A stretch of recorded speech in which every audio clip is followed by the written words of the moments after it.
मैंने अपनी टॉर्च उठाई और उसके चेहरे पर रोशनी डाली, और जो मैंने देखा उसे कभी भूल नहीं सकता। वो कोई इंसान नहीं था। उसकी आंखों में अजीब सी चमक थी। उसकी अजीब सी हंसी गूंजने लगी। इसलिए मैं आज अपने पालतू कुत्ते को लेकर आया था। जानवर अक्सर ऐसी चीजें पहले देख लेते हैं। अगर आप सस्पेंस और डर से भरपूर कहानियां सुनना पसंद करते हैं तो इस वीडियो को लाइक जरूर करें और पूरी कहानी के लिए हमारे साथ बने रहें। इस कहानी को रोमांचक बनाने के लिए कई सारे साउंड इफेक्ट्स का इस्तेमाल करा गया है, इसलिए हेडफोन्स लगाना अनिवार्य है।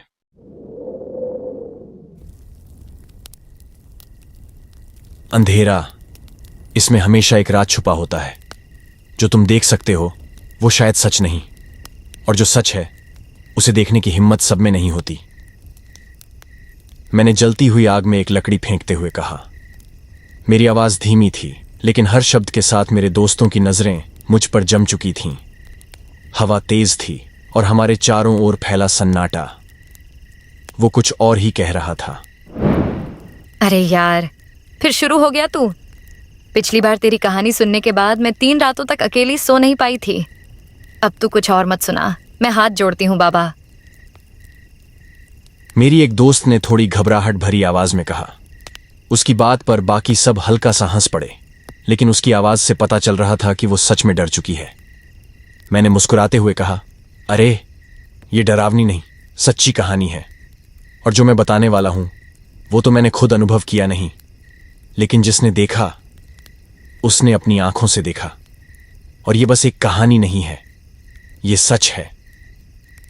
चारों ओर फैले सन्नाटे के बीच मैंने थोड़ा झुककर आग की रोशनी में उनके चेहरों को देखा, और मैंने कहानी बताना शुरू कर दिया। तो सुनो, ये दादर बस स्टैंड से शुरू होती है। उस रात मैंने लाल परी पकड़ी थी, वो लाल एसटी जो कोकण की हर सड़क पर दौड़ती है। लेकिन उस रात मैंने थोड़ा रुककर आसमान की तरफ देखा। हवा का एक तेज झोंका आया और आग अचानक भड़ककर ऊपर तक उठ गई। फिर मैंने कहा, उस सफर ने उसे मेरी जिंदगी की सबसे खौफनाक रात बना दी।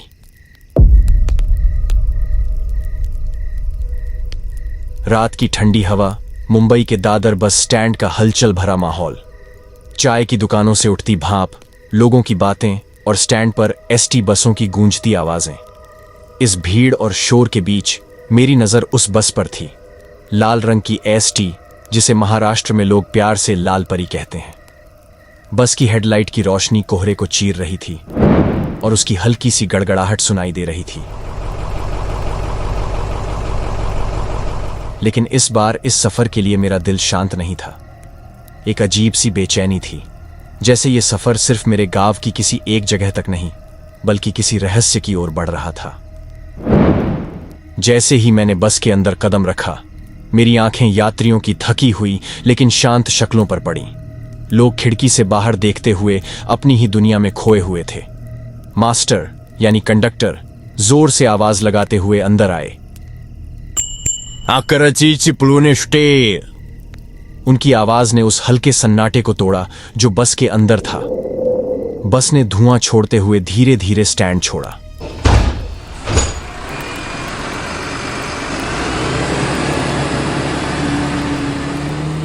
दादर के उजाले और हलचल से बाहर निकलते ही जैसे पूरा माहौल बदल गया। मुंबई की सड़कें पीछे छूट गईं और एक गहरा अंधेरा बस की खिड़कियों से अंदर झांकने लगा। बाहर का माहौल इतना शांत था कि बस के इंजन की आवाज अब और तेज लगने लगी। मेरी कोकण की यात्रा की शुरुआत हो चुकी थी। ठंडी हवा खिड़की से टकरा रही थी और कोहरा हर बीतते मिनट के साथ घना होता जा रहा था। दादर की हलचल से दूर ये रात जैसे अपने साथ एक अलग कहानी बुनने वाली थी। मुझे नहीं पता था कि यह सफर मेरी जिंदगी की सबसे खौफनाक रात बनने वाला था। बस अपनी रफ्तार पकड़ चुकी थी। खिड़की से बाहर देखने पर सड़क पर फैला कोहरा साफ दिखाई दे रहा था। जंगलों के बीच से गुजरती हुई ये सड़क हर मोड़ पर और भी रहस्यमयी लग रही थी। ठंडी हवा के झोंके जो पहले ताजगी भरे लग रहे थे अब अजीब सिहरन पैदा कर रहे थे। मैंने अपनी खिड़की से बाहर झांकते हुए आसपास के घने पेड़ों पर नजर डाली। उनकी टहनियां जैसे आसमान को छूने की कोशिश कर रही थीं।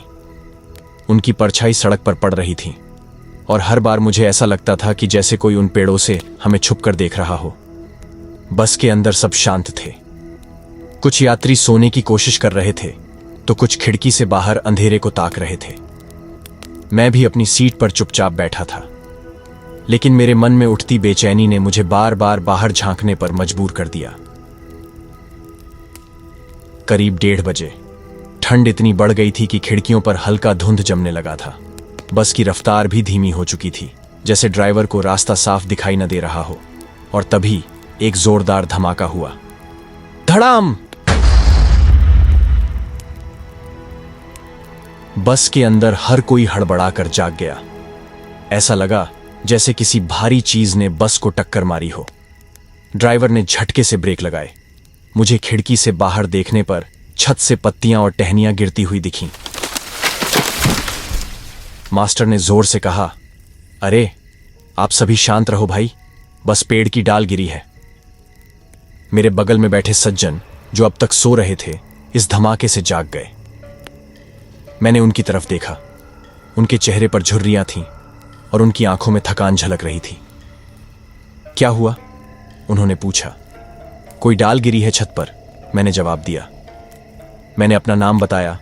फिर उन्होंने कहा, मैं रघुनाथ कोंडविलकर, मैं दापोली गांव में उतरने वाला हूं।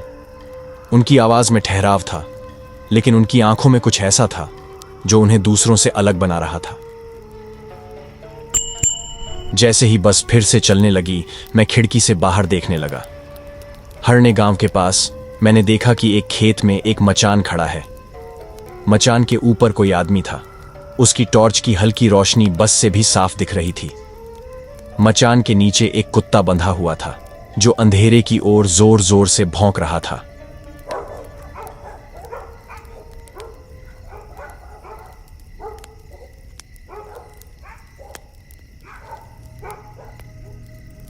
बगल की सीट से कोंडविलकर काका भी उस दृश्य को ध्यान से देख रहे थे।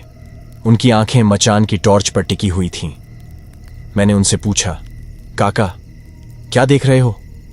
उन्होंने एक गहरी सांस ली और धीमे से कहा, जानता है वो कुत्ता किस पर भौंक रहा है? शायद किसी जानवर पर, मैंने कहा। उन्होंने मेरी तरफ देखा, हल्की मुस्कान के साथ बोले, जानवर? हां, शायद, लेकिन मैं तुझे एक कहानी सुनाऊं तो तू समझेगा कि यह जानवर नहीं, कुछ और हो सकता है। मैंने तुरंत कहा, हां काका जी, बताइए ना। मन ही मन में सोच रहा था, रात का सफर, ठंडी हवा और रहस्यमयी माहौल, इससे बेहतर कहानी सुनने का वक्त और क्या हो सकता है। काका ने खिड़की से बाहर झांका। उनकी आवाज धीमी लेकिन गहरी हो गई। उन्होंने खिड़की के बाहर झांकते हुए कहा, दादाजी की वो बातें हमें मजाक लगती थीं, लेकिन उनके चेहरे की गंभीरता हमेशा एक सवाल छोड़ जाती थी। आज जब मैं पीछे मुड़कर देखता हूं तो लगता है वो बातें सिर्फ कहानियां नहीं थीं।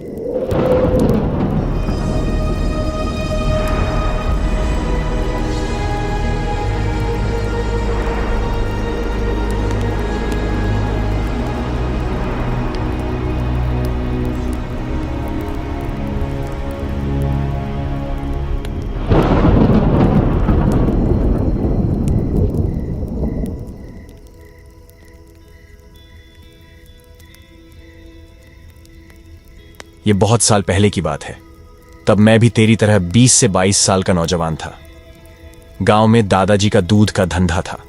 मैं हर सुबह दूध के डिब्बे लेकर आसपास के गांवों में जाया करता था, लेकिन शाम को हमारा समय दोस्तों के साथ गांव की टपरी पर गप्पे मारने में जाता था। दादाजी अक्सर हमें गांव की पुरानी कहानियां सुनाते थे। वो कहते थे, रात को खेतों में मत जाना। जंगल की सर्द हवाओं में जो छुपा होता है उसे इंसान समझ नहीं सकता। उनकी बातें सुनकर हम हंसते, लेकिन कभी कभी उनके चेहरे पर छुपा डर हमें अजीब लगता था। एक रात मेरा दोस्त आत्माराम मेरे पास आया। उसने कहा, आज रात खेत पर पहरा देने चलोगे? उसकी बात सुनकर मैंने हां कर दी। रात का खाना खाकर मैं आत्माराम के खेत की तरफ निकल पड़ा। रास्ता सुनसान था। मेरी टॉर्च की रोशनी ज्यादा दूर तक नहीं जा रही थी। ठंड इतनी थी कि मेरी उंगलियां सुन्न हो रही थीं। जब मैं खेत में मचान पर पहुंचा तो ऊपर कोई बैठा था।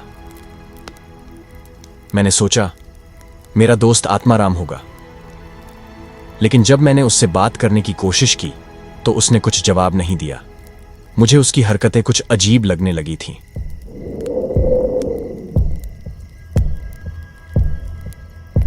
मैंने अपनी टॉर्च उठाई और उसके चेहरे पर रोशनी डाली, और जो मैंने देखा उसे कभी भूल नहीं सकता। वो कोई इंसान नहीं था। उसकी आंखों में अजीब सी चमक थी। उसके नुकीले दांत उसके पेट तक लटक रहे थे। वो चुड़ैल थी, जिसे हमारे गांव में लोग हड़ल भी कहते हैं। उसकी अजीब सी हंसी गूंजने लगी। मेरी सांस अटक गई। मैंने खुद को संभाला और मचान से कूद पड़ा। नीचे गिरते ही मैंने भागना शुरू कर दिया। पीछे से उसकी आवाज आ रही थी, कहां भाग रहा है, तू बच नहीं पाएगा। लेकिन मैंने पीछे मुड़कर नहीं देखा। मेरे दादाजी की एक बात मेरे दिमाग में थी। दादाजी ने पहले ही कहा था कि रात को कभी पीछे मुड़कर नहीं देखना चाहिए। इसलिए मैंने पीछे नहीं देखा और भागता ही रहा।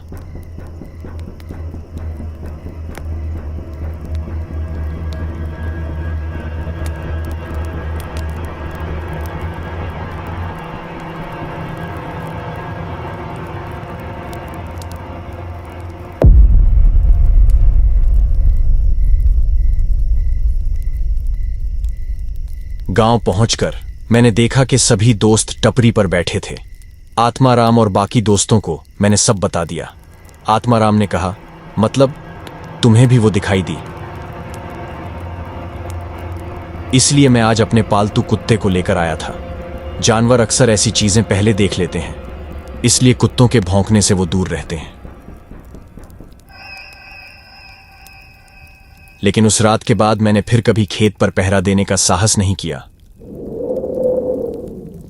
कोंडविलकर काका की कहानी खत्म हुई। बस के अंदर का माहौल पूरी तरह बदल चुका था। बाहर कोहरा इतना घना हो चुका था कि बस की हेडलाइट भी बेकार लग रही थी। कुत्तों की भौंकने की आवाजें फिर सुनाई दी। ऐसा लगा जैसे वो हमें किसी अनदेखे खतरे से आगाह कर रहे हों। मैंने खिड़की से बाहर देखा। वो मचान, वो टॉर्च की रोशनी, वो भौंकता कुत्ता, सब जैसे मेरी आंखों के सामने बार बार आ रहे थे। वो रात शायद मैं कभी भूल नहीं सकता। तो दोस्तों, अगली बार जब आप कोकण की रातरानी से सफर करें तो ये कहानी जरूर याद रखना। क्या पता आपको भी कोई मचान दिखे या कुछ और। अगर आपको ये कहानी पसंद आई हो तो वीडियो को लाइक करें, अपने दोस्तों के साथ शेयर करें, और ऐसी ही और रहस्यमयी कहानियों के लिए हमारे चैनल को सब्सक्राइब करना न भूलें। अगली बार फिर मिलेंगे एक नई कहानी के साथ।